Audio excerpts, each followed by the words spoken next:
책 읽는 기쁨, 책의 맛.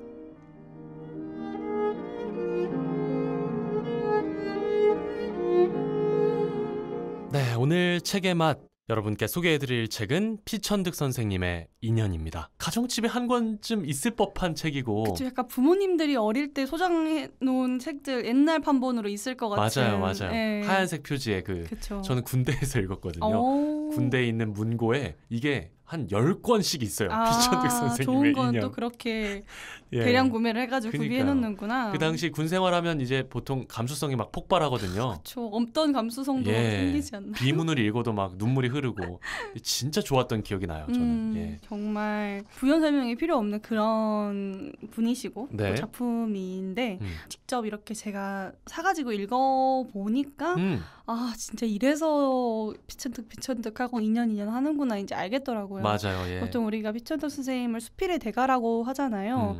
그래서 저도 만약에 내가 수필을 쓴다면 정말 이렇게 쓰고 싶다. 그런 생각이 들었던 책이었고 네. 아주 일상적인 이야기를 정말 편안하고 친근한 어조 또 굉장히 쉬운 언어로 쓰고 계세요. 네.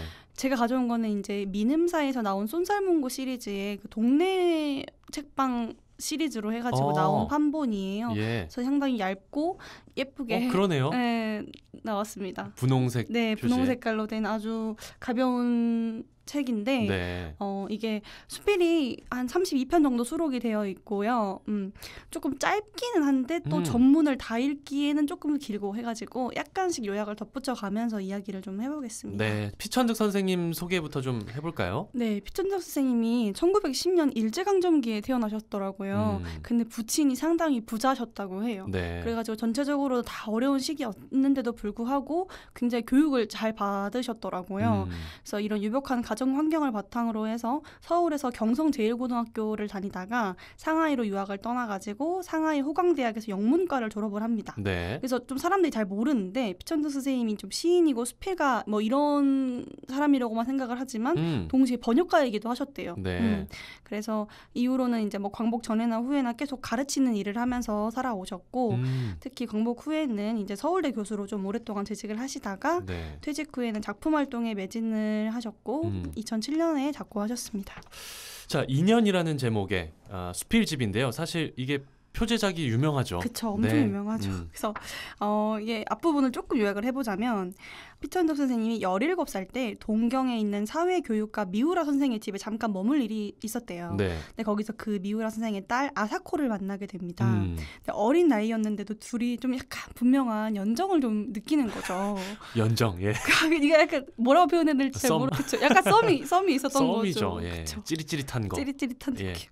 근데 그러다가 한 10년 후에 이제 한 번 다시 또 동경에 갔다가 아사코를 만납니다. 근데 그때 이제 약간 아사코도 어엿한 대학생이 되어서 좀 이렇게 원숙한 성년의 여성이 되어서 있었겠죠. 네. 둘이 함께 캠퍼스를 거닐고 밤늦게 문학과 버지니아 울프의 소설에 대해서 얘기를 하고 진짜 영화 같네요. 그렇죠. 예. 그러다가 헤어집니다. 그러다 헤어져서 다시 시간이 흘러가지고 세 번째로 아사코를 만나게 되는데 그 부분이 지금 우리가 낭독해 볼 부분이거든요. 네. 한번 읽어볼까요?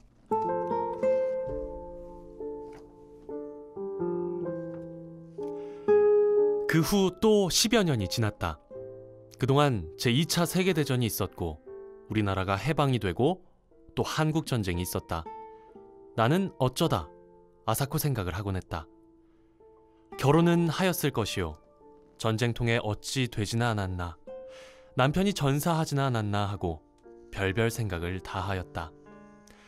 1954년 처음 미국 가던 길에 나는 동경을 들러 미우라 댁을 찾아갔다. 선생 내외부는 흥분된 얼굴로 나를 맞이하였다.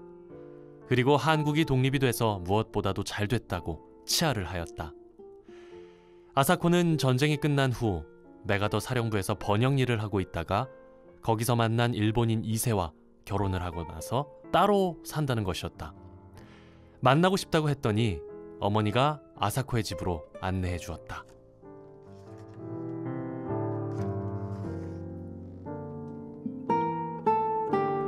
그 집에 들어서자 마주친 것은 백합같이 시들어가는 아사코의 얼굴이었다. 세월이란 소설 이야기를 한 지 10년이 더 지났었다. 그러나 그는 아직 싱싱하여야 할 젊은 나이다. 남편은 내가 상상한 것과 같이 일본 사람도 아니고 미국 사람도 아닌, 그리고 진주군 장교라는 것을 뽐내는 것 같은 사나이였다. 아사코와 나는 절을 몇 번씩 하고 악수도 없이 헤어졌다.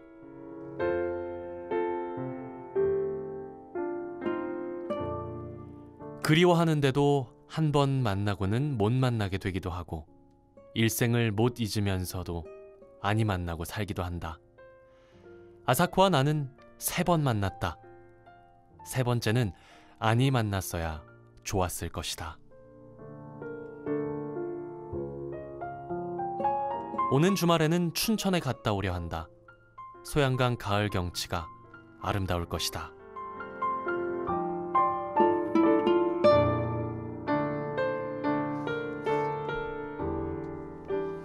진짜 저는 왜 눈물이 나죠? 어떡해요? 누구한테 감정이입하신 거예요? 네, 너무, 혹시 이런 인연이? 아니 그게 아니고 너무 예. 이 분위기와 음악을 깔고 또 이렇게 예. 목소리로 낭독을 해서 듣는 그 힘이 되게 있잖아요. 읽을 맞아요. 때보다. 맞아요. 너무 좋습니다. 그니까요. 수정 씨가 굵은 글씨로 이렇게 또 가져오셨는데 이 문장이 진짜 너무 좋아요. 네, 그래서 일부러 예. 안 뺏고 끝까지 넣어왔는데, 특히 오는 주말에는 춘천에 갔다 오려 한다. 소양강 가을 경치가 아름다울 것이다. 이게 저는 그 반고흐가 동생 태호에게 쓴 편지글 보면 네. 자기 상황을 이렇게 얘기하고 뭐 돈을 보내주었으면 좋겠다. 뭐 이렇게 본론을 다 얘기한 후에 편지 마지막에 뭐 지금도 뭐 파리의 하늘은 아름답겠지라든가 파리는 오늘도 눈이 내리고 있겠지. 뭐 이렇게 마무리를 네네. 짓는 그런 느낌하고 좀 비슷한 것 같아요. 이게 약간 그때와의 어떤 그 거리감을 조금 두면서도 네. 뭐라고 해야 될까? 굉장히 담백하게 표현하잖아요. 맞아요. 네. 절제된 감정. 그쵸, 절제된 그 느낌. 그니까요. 인연이라는 게 참 마음대로 되지가 않잖아요. 그냥 두 사람이 아무래도 좀 시대적인 상황이 불안하기도 했고, 맞아요. 그렇기 때문에 만남까지의 인연은 있었을 수 있지만 그걸 지속할 만큼의 인연은 또 없었던 거잖아요. 진짜 인생이 그 사랑이 인연이라는 게 진짜 타이밍이에요. 그렇습니다. 예. 네, 그것도 하필이면 또 한국과 일본이었으니까 또 힘들었겠죠.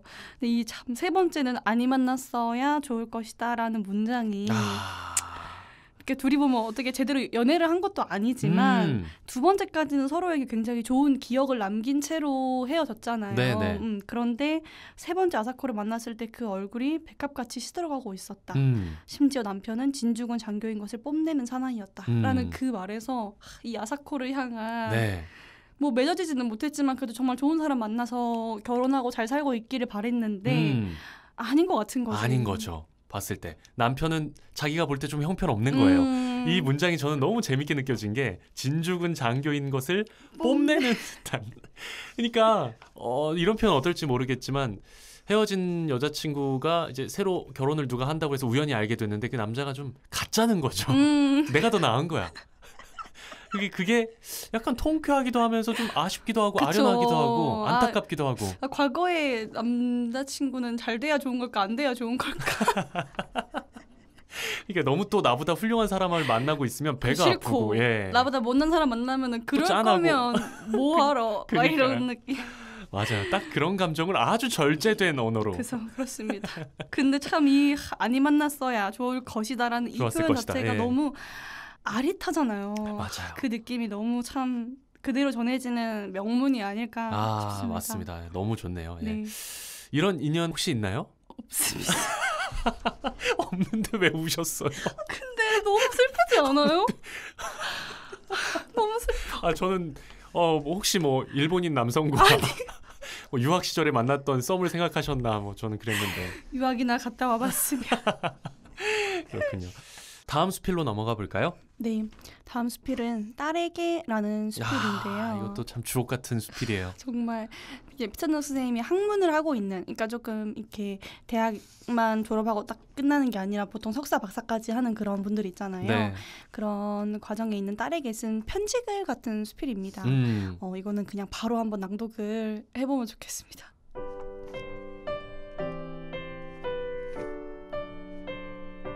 학문하는 사람에게 고적은 따를 수밖에 없다.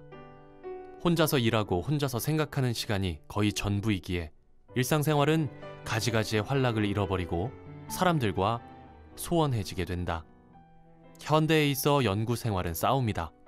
너는 벌써 많은 싸움을 하여왔다. 그리고 이겨왔다. 이 싸움을 내가 언제까지 할 수 있나 나는 가끔 생각해본다.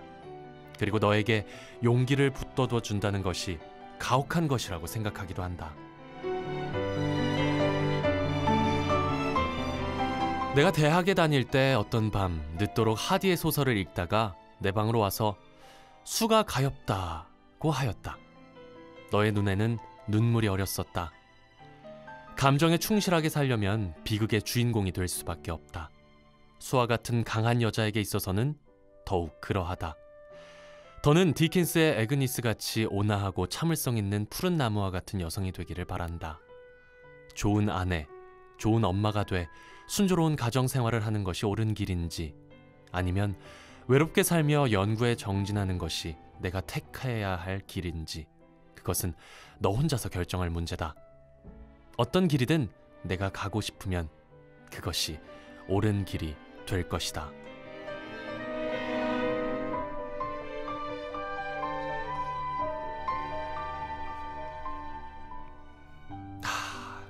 제가 결혼 전에 이 부분을 읽어서 전혀 그때는 좋다 하고 그냥 말았거든요.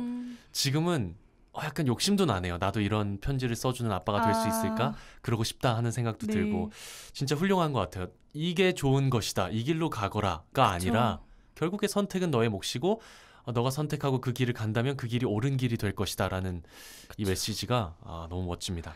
그러니까 이게 언제 쓰였는지까지는 정확하게 모르겠는데 그래도 조금 됐을 거예요. 아마 한 수십 년은 된 시점에 쓰였을 텐데, 네.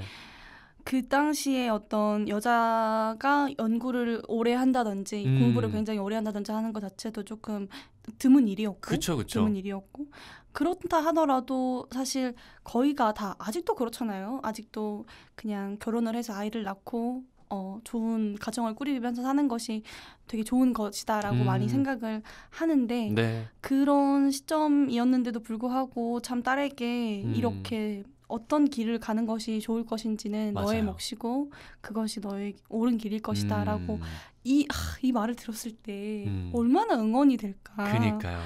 정말 근데 딸이 학문을 하면서 너무 외롭진 않을 거냐. 본인이 그런 연구자였기 때문에 유학을 다니고 하면서 되게 외로운 시기를 보냈기 때문에 그거 염려를 하면서도 또 격려를 하면서도 그것이 또 너에게 너무 가혹한 일이 되지 않을까. 내가 너에게 잘할 수 있다, 할 수 있다 이렇게 하는 것이 오히려 맞아요. 저도 더 그 문장이 좋았어요. 채찍질이 될 수 있으니까 그 복잡다단한 심경이 느껴지는데, 정말 언젠가 이 말을 성원 씨도 윤조에게 저희 딸에게 꼭 들려줄 수 있으면 좋겠다. 예. 너무 훌륭한 편지글인 것 같아요. 네. 그러니까 어떤 강요와 압박도 없이 그쵸. 아빠의 마음을 전하면서도 결국에는 그냥 지지해주고 응원해주는 것만 남아있는 듯한. 그쵸. 너무 좋습니다. 예. 북 리뷰어 권수정 씨와 함께하는 책의 맛. 오늘은 피천득 선생님의 인연이라는 수필집에서 몇몇 수필을 여러분께 낭독해드리고 또 관련 얘기를 나눠보고 있습니다. 인연이라는 표제작 그리고 딸에게 살펴봤고요. 다음 수필은 어떤 거 골라오셨어요? 네, 마지막으로 오늘은 은전 한입이라는 수필을 읽어보려고 하는데요. 네.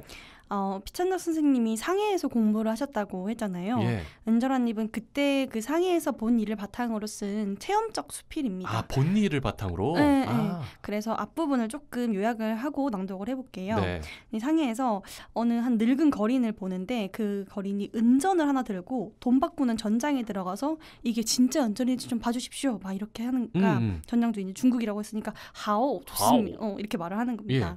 그럼 감사합니다 하고 나와가지고 또 다른 전장에 들어가가지고 이거 진짜 은전 맞습니까? 이렇게 물어봐요. 그러니까 전장 주인이 약간 의심스러운 눈초리로 이거 어디서 훔쳤냐? 아니면 어디서 주웠냐? 막 이렇게 물어봐요. 네. 거린이 절대 아니다 이렇게 하면서 엄청 소중하게 다시 그걸 받아가지고 품은 채로 막 은전이 떨어지진 않았나 막 이렇게 막 두리번 하면서 네. 골목으로 들어가가지고 이걸 손바닥에 딱 놓고는 계속 들여다보는 거예요. 근데 이게 이상하잖아요. 그쵸.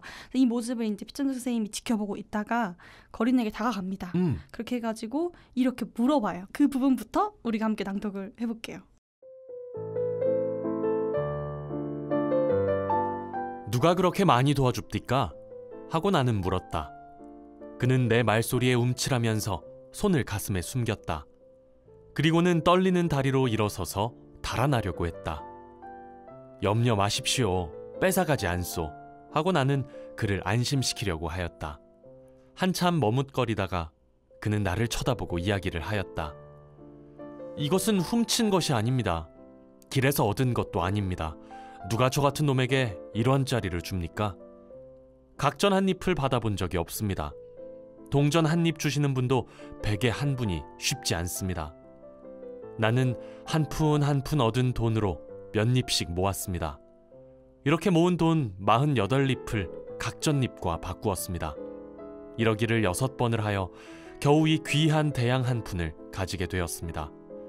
이 돈을 얻느라고 6달이 더 걸렸습니다. 그의 뺨에는 눈물이 흘렀다. 나는 왜 그렇게까지 애를 써서 그 돈을 만들었단 말이오? 그 돈으로 무엇을 하려고요? 하고 물었다. 그는 머뭇거리다가 대답했다. 이 돈 1개가 가지고 싶었습니다.